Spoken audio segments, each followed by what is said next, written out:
Hello and welcome back to Seaside Garage. I don't know if you noticed on my Instagram lately, I really enjoy this car. I've been driving it quite a lot. But now it's time to try to fix some of the stuff that is wrong with it. And one thing that is really annoying is if I remove this clamp, I get a pretty high idle. And I would really like to fix that. The first thing I would like to check is for power at the valve. Yeah.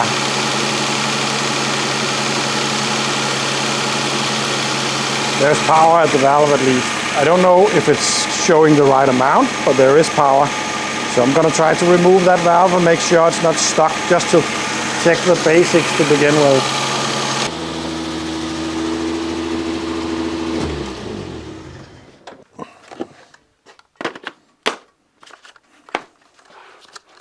I'm actually not sure that the valve is the correct one, because I doubt it's supposed to be fitted to the car with strips. So something is a bit off with that. It's got to be the bracket maybe, that it doesn't fit. There's a couple of reasons why the car could have the idle, that it's not necessarily this valve that is at fault. It could also be vacuum leaks, and it could be many things. I'm just trying to start with the basics. I don't really expect a vacuum leak because it runs pretty nicely, and it was vacuum or smoke tested by the previous owner in an attempt to fix this issue, which has been an issue since 2017 at least. The valve is off and it looks very new. There's supposed to be a valve in there which gets stuck over time, but I really doubt this is stuck. Nope, not at all. This valve is just fine. Okay, so I've just plugged up the hoses so it will run like before, and then I can test this with the vehicle running and see if anything happens when I plug it in.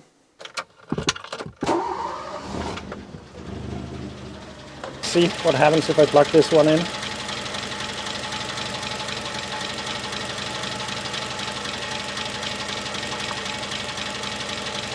Okay, so absolutely nothing happens.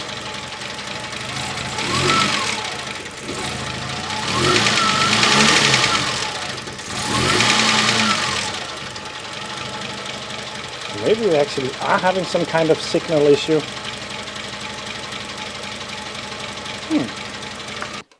Okay, so I'm testing it with a piece of wire, and as far as I can figure out, it's supposed to get power on the middle one. And then when I give it ground, yeah, it moved. And ground on the other side, it moved back. And now I can blow through it. And now I can't. So I guess the valve is working just fine. So it is something to do with the signal. So I just closed it off. I suspect that the system should open it up at least, otherwise it wouldn't really give the signal, because I think maybe now the car thinks that it's not at idle, that it's receiving partial throttle all the time, maybe because the TPS switch is not engaged. But I expect it to open up if I start the car now. Let's try that.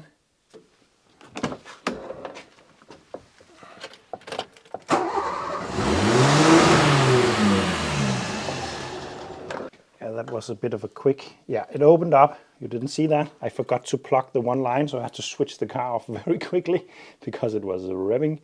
But it did open up the valve. Good thing the engine is hot, because it's not like, I don't like to rev an engine like that from cold.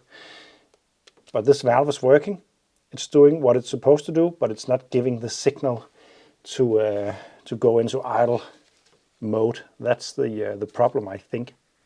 Right down here is the throttle positioning switch. It's hard to get at, but I was told not to mess around with that because you need a diagnostic tool to do it, but I'm gonna do it anyway if it's needed, because I like to experiment a bit. But I will mark it up before I do so.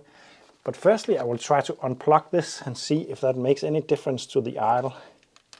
This is the throttle positioning sensor that I'm unplugging, and I do not know if it then will think it's at idle all the time or off idle, we'll see.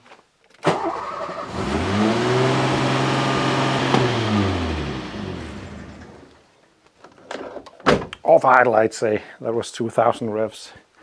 So it's still the same as when it's clamped off when this is disconnected. I am gonna do what I was told not to do and try to alter that TPS switch down there. But I do want to mark it up really good so I can put it into exactly the same position if it doesn't change anything.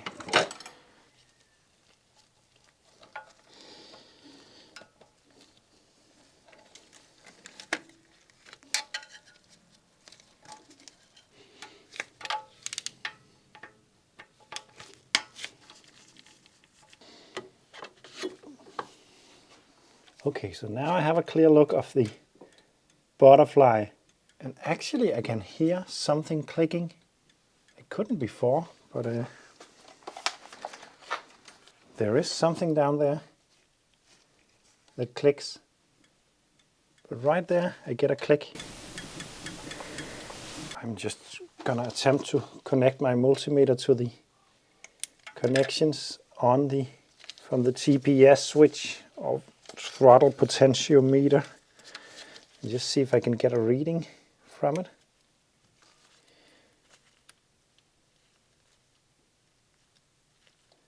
Wait, there is something.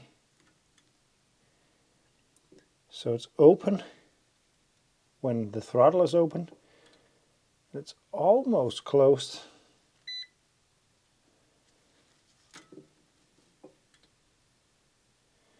But it's not fully closed. I don't think it's closing enough. And I do not think it's the throttle, because right now I have it set to continuity, and I think it's supposed to beep when I reach when it's closed. So I'm going to go ahead and mark up the throttle positioning switch and then attempt to adjust it.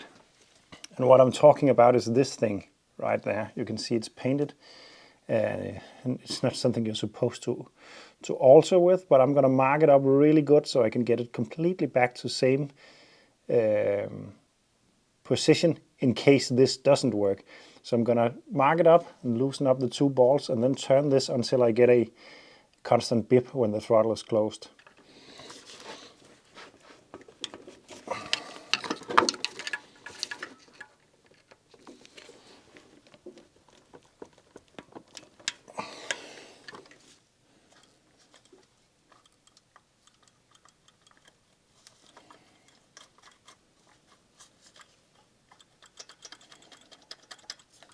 Cannot get it to make that beeping sound. I will have to remove everything and inspect. I have a feeling that this potentiometer might be broken. There's absolutely no reaction to it right now. What I'm going to try is to give it some electronic clean spray down there and then just massage it for a while. Hopefully it will start to register something. What? This is good news. And very quickly also, maybe it's just goo. But now at least we get a continuity when it's off. So I'm going to install it to the car again and put it in the exact same position as before using my marks and see if it makes that sound. And if it doesn't, then I'm going to move it until it actually does. It's working way better now. So with the throttle potentiometer back in the car, using my marks on the backside, it's very close to being precise, the same place. Maybe it is even the right place. Let's just see if it still works on the car. It's reading 0.2, which is very close to the beeping sound, but actually it's not there. Oh, wait a second. Yeah, it is. Let's see. Yeah. When I open the throttle, I think this is I think this was the problem, and I think it's fixed now. All I have to do is to put everything back together.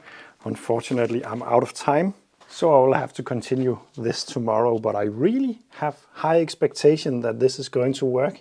Very annoying that I don't have time to test it today, but that will be tomorrow. See you in a bit. And it's the next day, and I just finished up fitting all the hoses and the clamps and so on. So now it's time to fire it up, and hopefully the fix will work. I'm very certain that it will work, but on the other hand, I have been certain about stuff like this many times before when it turns out that it did nothing at all. But let's see if it starts and if it's idling normally. Now it's completely cold, so it will probably idle a little bit high to begin with, but of course it should drop down at some point.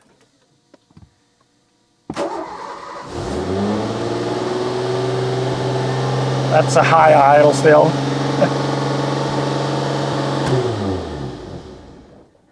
That really didn't seem to do any kind of difference at all. And this is a bit later. As you can see, stuff has happened. I have tried to figure out what's going on. I found this.